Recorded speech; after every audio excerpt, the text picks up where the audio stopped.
Je vous salue tous dans le puissant nom de Jésus-Christ. Notre exhortation de ce matin a pour titre « Qui peut débloquer ta situation ?» Amen. Nous avons parfois des situations qui sont bloquées. On se pose des questions. Apparemment, il n'y a pas de solution en vue. Mon frère, ma sœur, ce matin, j'ai pour toi une très bonne nouvelle. Quelqu'un peut débloquer ta situation. De qui s'agit-il alors? Pour cela, nous lisons dans Apocalypse 5, du verset 1 au verset 5.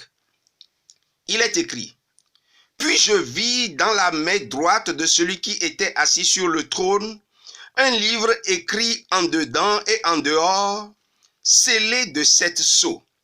Et je vis un ange puissant qui criait d'une voix forte: Qui est digne d'ouvrir le livre et d'en rompre les sceaux?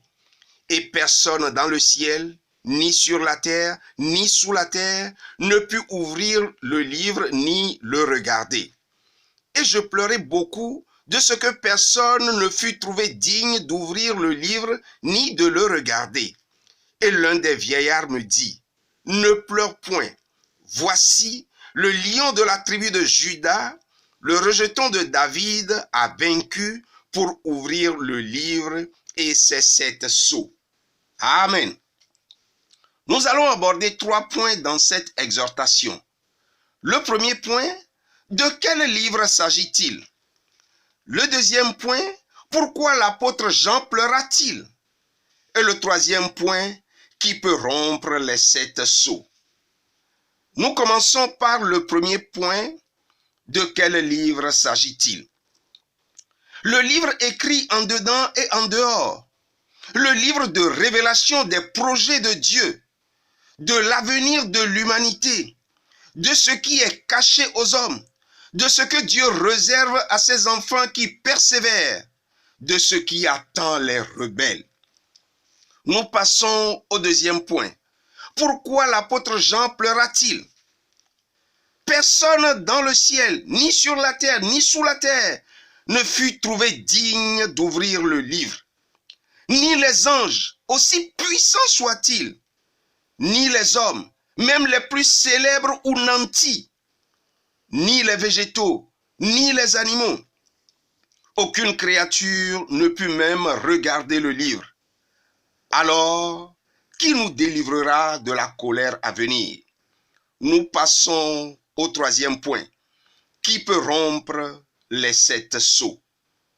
Le chiffre 7 signifie la perfection, la plénitude. Qui peut les rompre pour ouvrir le livre? Qui peut accéder au cœur de Dieu pour prendre le livre? Aucune créature. Jésus-Christ, le Fils de Dieu, a vaincu, il a triomphé, il est allé à la croix, il a dépouillé les dominations, il est allé jusqu'au séjour des morts pour délivrer les âmes perdues. Il est le lion de la tribu de Juda. Il a brisé les chaînes, il a rompu les liens, a délivré de l'esclavage du péché et du diable.